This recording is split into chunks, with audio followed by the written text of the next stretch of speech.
আগের ভিডিওগুলো যখনই এডিট করতে যাই হুটহাট যখন ওর ভয়েসটা শুনি না তখনই ভিতরটা মুচুর দিয়ে ওঠে। তো হ্যালো, আসসালামু আলাইকুম, welcome to our page Aladdin and genie. সবাই আশা করছি ভালো আছেন, আমরাও ভালো আছি আলহামদুলিল্লাহ।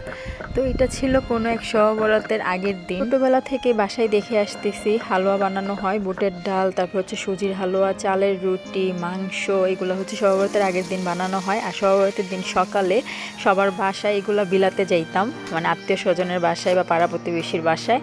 তো এরকম তো আর এখন হয় না, এখন জাস্ট টুকটাক যা বানানো হয় তাই। তো তারই কিছু আপনাদের সাথে তুলে ধরছি, সেটা হচ্ছে বুটের ডালের হালুয়া আম্মু বানাচ্ছে, আর এদিকে দেশি মুরগি রান্না হচ্ছে আলু দিয়ে। আর বুটের ডালের হালুয়ার জন্য আম্মু ফার্স্টে ডালটা ভালো করে সিদ্ধ করে নিয়ে পাটাতে বেটে নিয়েছে। আম্মু বলে ব্লেন্ডার করলে নাকি পানি পানি হয়ে যায়, তাই পাটাতেই বেটে নিয়েছে। তারপর এলাচি দারচিনি এগুলো বেটে নিয়েছে, দেখতেই পেয়েছিলেন। তারপর অনেকগুলা ঘিতে ডাল বাটাটা দিয়ে ভালো করে নাড়াচাড়া করে নিচ্ছে, আর এদিকে ক্যারামেলটাও দিয়ে দিয়েছে। আর এই বুটের ডালের হালুয়া বানাতে গেলে আম্মুর হাত ব্যথা হয়ে যায়, কারণ এটা অনবরত নাড়াতে হয়। নাড়ানো অফ করে দিলেই নাকি নিচে লেগে যাওয়ার সম্ভাবনা থাকে, তাই অনবরত লাগাতে হয়। তো এই তো আম্মু বুটের ডালের হালুয়া শেষ। তো চিনিটাও কিন্তু দিয়ে দিয়েছিল। চিনি দেওয়ার ক্লিপটা হয়তো আমার ভুলে নেওয়া হয়নি। তো যাই হোক, এখানে একটা বড় সেনিতে ঘিটা মিশিয়ে, মানে ঘিটা মেখে তারপর উপর হচ্ছে ডালটা দিয়ে দিয়েছিল। তো সেনি বলতে গেলে ট্রেও বুঝে, কিন্তু আম্মু এটাকে সেনি বলে সবসময় শুনে আসছি। সেনির উপরে হালুয়াটা দিয়ে আলতো হাতে ছড়িয়ে দিচ্ছিল, তারপরে ঘি হাতে ভরে উপরে চেপে চেপে সুন্দর করে সমান করে দিচ্ছিল। তো এটা তো করেছিল রাতে, আমরা সবসময় দেখে আসছি সবার আগের দিন রাতে এগুলো বানানো হয়। তো এটা হচ্ছে পরের দিনের সকালের ভিডিওর ক্লিপ। আম্মু সবসময় চালের রুটি করে, তো চালের রুটি আমি করতে না করেছি, কারণ আমি আবার চালের গুঁড়ি এনেছিলাম। ভাবলাম যে খোলাজা পিঠা বানাই, আব্বু একদিন আমার বাসায় গিয়েছিল, পরে পছন্দ করেছিল,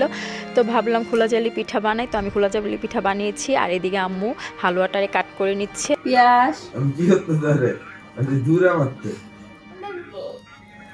গরম লাগতো স্যার। নাম ধরে যাকে ডাক দিলাম, আর ছেলের যে বয়সটা ছোট ভাইয়ের। তো এই ভিডিওটা আমি এডিট করতে যে হঠাৎ করে বয়সটা শুনে মানে বুকের ভিতরে একটু মোচড় দিয়ে উঠছে, মনে হচ্ছে যে ও আশেপাশেই আছে। আর 2টা দিন পরে শবে বরাত, কিন্তু ও আর পৃথিবীতে নেই। আর এই যে দইয়ের কাপগুলা দেখতেছেন, ওই দিনেই সে আমার জন্য 2টা দই আর মিষ্টি এনেছিল, কারণ আমি মিষ্টি দিয়ে দই অনেক পছন্দ করি।